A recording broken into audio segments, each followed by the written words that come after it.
Açık renk kırmızı ile görünen alan çöllük alanlar. Fazla bir yerleşimin olmadığı, fazla bir değeri olmayan bir alan olarak görünüyor. Suriye-Irak hududuna ve Haseke ve Deir ez-Zor bölgesine baktığımızda petrol alanlarını görüyoruz. Hocam iki farklı renkin anlamını da sormak istiyorum size. Aslında üç farklı rengin. Buradaki açık yeşillik, buradaki taralı kırmızılar ve buradaki taralı mavi renk ne anlama geliyor? Kimler var buralarda? Bölgedeki muhalif unsurlar Rusya ve İran desteğini arkasına alan Şam rejiminin faaliyetleriyle kuzeye İdlib bölgesine doğru ittirilmiş oldu. Şam'dan başlayarak Halep'e doğru gelen, aynı zamanda denize çıkışı sağlayan Laskiye bağlantısıyla beraber Ayn İsa ve Haseke'den Musul'a doğru devam eden M5 yolumuz var. Bunlar El Tanif bölgesinde Amerikan desteğiyle varlıklarını devam ettiriyorlar. Hoş geldiniz hocam. Hoş bulduk. Nasılsınız? Teşekkürler, sağ olun. Özledik sizleri. Gündem sıcak. Hemen haritayı hazırlattık. Ama biraz renkli bir harita görüyorum hocam. Suriye özelinde. Buradaki renkler ne anlama geliyor? Kim kimdir? Anlatabilir misiniz bizlere? Suriye'ye baktığımızda güney komşumuz. 900 kilometrenin üzerinde bir hudut hattımız var. 2012'deki isyandan beri diyelim ve iç savaştan beri Arap Baharı'nın devamı olarak gelen isyandan beri bir sürü aktör bölgeye geldi geçti. Şu anda kalıcı olanlar var. Son haliyle son hafta içerisinde yaşananlarla beraber bu duruma geldik. Burada genel olarak baktığımızda rejimin, Esad yönetiminin kontrolü altında bulunan bölgeler var. Son hafta içerisinde bunda değişiklikler oldu. Amerika destekli PYD tarafından kontrol edilen bir bölge var. Tabii rejim tarafındaki destekçilerin de İran ve Rusya olduğunu da bilmemiz gerekir. Bu ikisi arasında, yani Rus desteğiyle Amerikan desteğini de facto olarak ayıran hatta kendi aralarındaki anlaşmalarla Fırat Nehri. Fırat Nehri'nin batısında ve doğusunda olmak üzere iki ayrı Suriye görüyoruz. Gösterebilir miyiz? Fırat Nehri neresidir? İşaretleyerek veya parmağınızla nasıl arzu ederseniz. Karkamış'tan itibaren buradan gelen evet ve Bağdat'a doğru uzanan Fırat Nehri'nin çizdiği bir hattımız var. Haritamızda da gördüğünüz gibi Fırat Nehri'nin çizdiği, hemen hemen çizdiği bölgeler var. Fırat'ın batısında kalan alanda ise Menbiç ve Rakka vilayetinin devamında baraj göllerinin çevresinde PYD varlığını görüyoruz. Aynı zamanda bizim de 2016 Ağustos'undan beri yaptığımız harekatlar neticesinde işte Fırat Kalkanı, Zeytin Dalı Harekatı, Barış Pınar Harekatı, İdlib gerginliği azaltma bölgesindeki faaliyetlerimiz ve buralarda yapılan Ruslarla ve Amerikan ordusuyla ayrı ayrı yapılan keşif ve devriye faaliyetlerimiz var. Bölge çok renkli. Peki hocam, dediniz ki PYD terör örgütü için. PYD terör örgütü baraj gölleri çevresine yerleşiyor dediniz. Yani haritadaki sarı renkler diyebiliriz. Peki mesela neden baraj gölü çevresi? Burada ne var? Niye burayı tercih ediyorlar yerleşmek için? Öncelikle Amerikan desteğinin PYD'nin, onların tabiriyle SDG'nin arkasında olduğunu biliyoruz. Burada Suriye haritasına bakarsanız açık renk kırmızı ile görünen alan çöllük alanlar. Fazla bir yerleşimin olmadığı, fazla bir değeri olmayan bir alan olarak görünüyor. Daha çok Şam, Hama, Humus, Halep hattında denize yakın tarafta da Laskiye'yi katarsak şu hat. Bu bölge Suriye'nin işe yarar bölgesi olarak görülebilir. Ama Deir ez-Zor tarafında, yani Irak hududu ve Deir ez-Zor tarafına baktığınızda burada bir petrol alanını görüyoruz. Eğer amacınız burada bir PKK varlığını bir devletimsi bir oluşuma çevirmek istiyorsanız buradaki desteklediği, Amerika'nın desteklediği bu oluşumun enerjiye ihtiyacı olacak. Yani elektriğe ihtiyacı olacak. Suya ihtiyacı olacak. Tarımı devam ettirebilmek için, gıda için. Fırat Nehri iki yakasında da, doğusunda da, batısında da bunu sağlıyor. Kendi memleketimizden bahsedersek Harran Ovası'nın devamı Ayn el Arab ve Rakka'ya doğru uzanan alanda görüyoruz. Şu hat diyebiliriz. Evet. Urfa'nın karşısına denk gelen bu bölge verimli arazilerden oluşuyor. Dünyada tarımın ilk ortaya çıktığı bölge ve bunu sağlayan da Fırat Nehri ve sulama havzası. Levant Havzası'nın bir kısmı aslında o bölgede. Yani Mezopotamya'nın batı kısmı. Bu alandaki bu iyi toprağın, arazinin sulanması gerekiyor. Bunu yaptığınız zaman burada yerleşik iskan ettiğiniz insanların gıda ihtiyacını doğrudan karşılamış oluyorsunuz. Aynı zamanda Fırat Nehri'nin üzerindeki barajlar sayesinde elektrik üretiyorsunuz. 2012 evvelindeki zamanlarda Halep'in bütün elektriği ve Rakka'nın bütün elektriği Fırat Nehri üzerindeki barajlardan ve termik santrallerden sağlanıyordu. Aynı zamanda yine doğuya baktığımızda, yani Suriye-Irak hududuna ve Hasekevri, Deir ez-Zor bölgesine baktığımızda petrol alanlarını görüyoruz. Burada kuzey-güney uzanımında özellikle de güney tarafında yoğun olmak üzere Suriye'nin sahip olduğu petrol havzalarını görüyoruz. Bunlar Şam için de önemli. Burada kurmak istedikleri devlet için de önemli. Buranın gelirini sağlayacak petrol havzası burası. Yani genel olarak düşünürsek işte iskan edilecek bir halk, bunları besleyecek bir tarım ve sulama bölümü ve gelir sağlayacak bir petrol havzası. Amerika'nın peşinde olduğu durum bunu yaratıyor. Bunun dışında Fırat'ın batısına baktığımızda Rusya ve İran destekli Şam rejiminin hakim olduğu alanlara baktığımızda da tarihsel olarak zaten Şam vilayetinin Hama ve Humus'un Suriye için önemi açık. Burada endüstriyel bölgeleri var. Halkın çoğunluğu bu bölgede, nüfusun çoğunluğu bu bölgede iskan edilmiş vaziyette. Denize yakın tarafta bulunuyorlar. Kalanlarda da haritamızda gördüğümüz Palmira ekseninde olan bölgede genellikle çöllük arazilerden oluşuyor.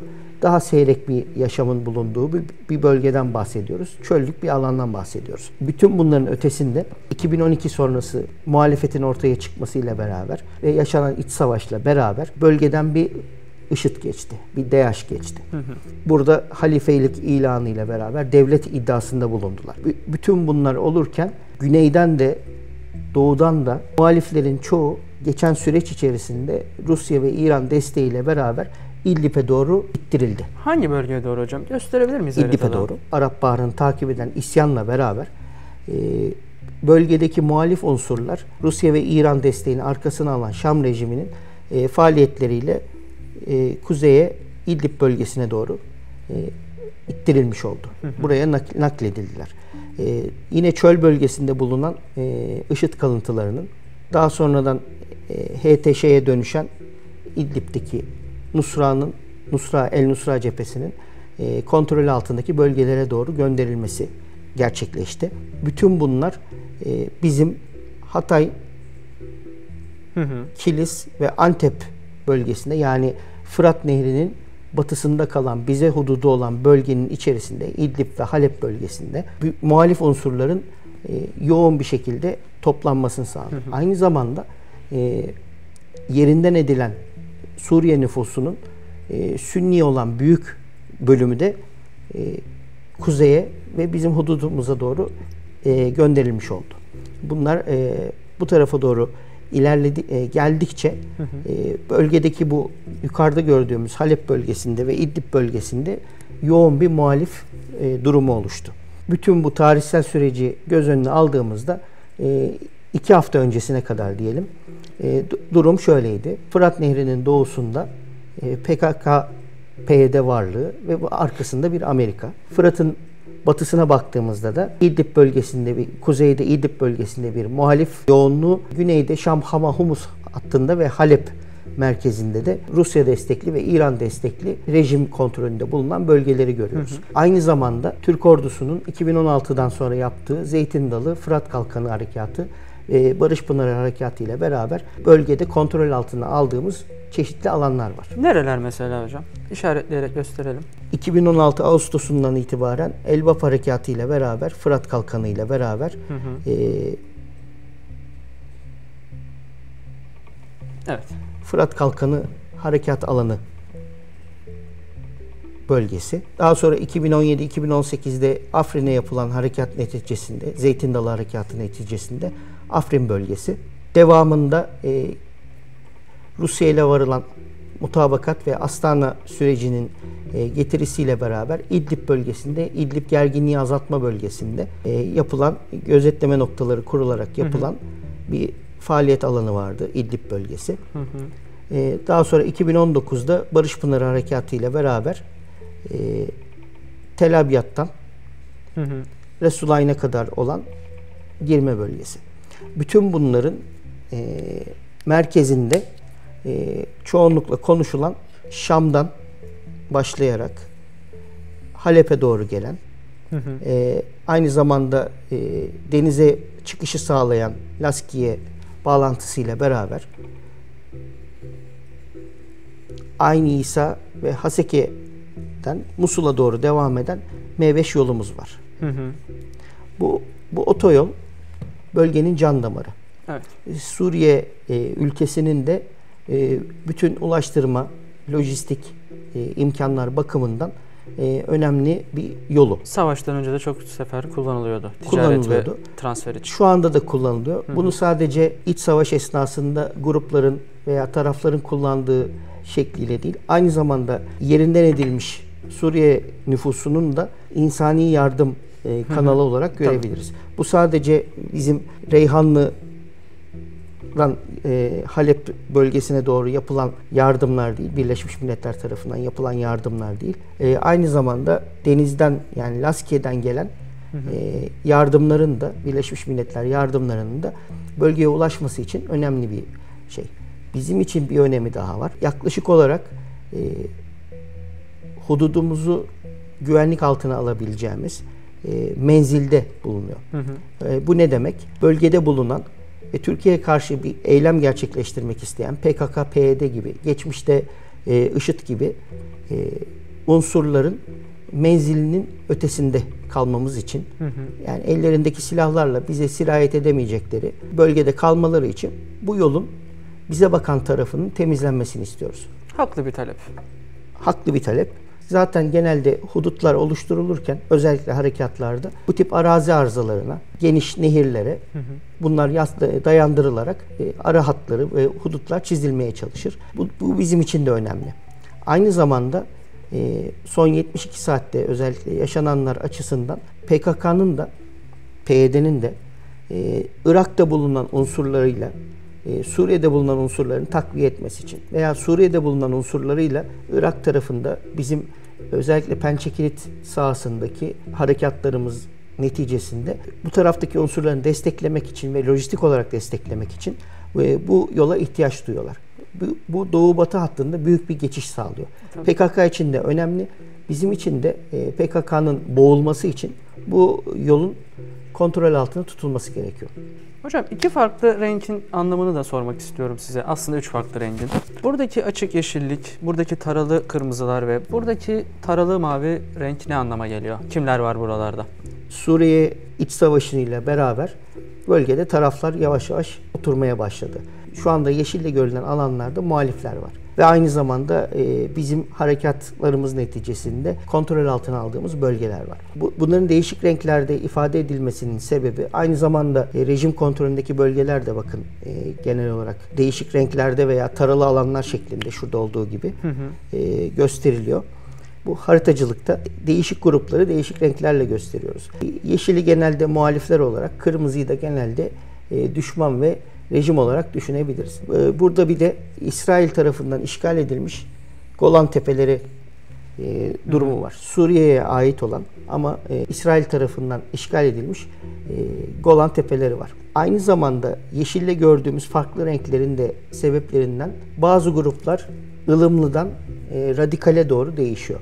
Özellikle Sünni Selefi akımlara baktığımızda radikalleşen gruplar da var. HTŞ gibi, El-Kaide ile hala irtibatını sürdüren, onların devamı niteliğindeki, El-Nusra Cephesi'nin devamı niteliğindeki HTŞ gibi gruplar da var. Bizim desteklediğimiz Suriye Milli Ordusu gibi evvelden ÖSO olarak bilinen, daha sonradan Suriye Milli Ordusu şekline dönüşen unsurlar da var. Bütün bunlar muhalif. Genel olarak insanların kafasında oturması için muhalifleri yeşil renkle, rejim tarafını kırmızı renkle, PYD tarafında genelde sarı tonlarıyla gösteriyoruz. Bir de burada dikkat çekecektir. El Tanif bölgesinde, Suriye'nin güneyinde Amerikan desteğiyle ve Eğit Donat Programı'nın Ürdün ve Suudi Arabistan ayağıyla beraber oluşturulmuş bir muhalif unsurlar da var. Bunlar El Tanif bölgesinde Amerikan desteğiyle varlıklarını devam ettiriyorlar. Bütün bu Eğit Donat Programı da dahil olmak üzere bu muhaliflerin eğitilmesi, donatılması ve bölgede faal halinde bulundurulması IŞİD'e karşı koalisyonun gerçekleştirdiği operasyonlardı. Yine burada taralı alanlar görüyoruz. Rejim kontrolündeki bölgelerde taralı alanlar görüyoruz. Kimdir hocam oradakiler? Burada da Rakka'da IŞİD yenildikten sonra ve dağıtıldıktan sonra yer altına inen diyelim. çöllük bölgeye geçen ve burada ayrı unsurlar şeklinde ve uyuyan hücreler şeklinde bulunan bazı El-Kaide ve IŞİD unsurları var. Uyuyan hücreler olarak telaffuz ediliyor. Bunların ne zaman harekete geçeceği çok da bilinmiyor. Onun için de IŞİD'e karşı koalisyon hala burada bu bölgede faaliyetlerine devam ediyor. Hocam Suriye haritası üzerinde kim kimdir, ne zaman bölgeye gelmiştir, nasıl gelmiştir sorularının cevaplarını aradık. Çok teşekkür ederim ben anlattıklarınız için. Eklemek istediğiniz bir şey var mı? Ben teşekkür ederim. Sağ olun. Ağzınıza sağlık hocam. Sağ olun.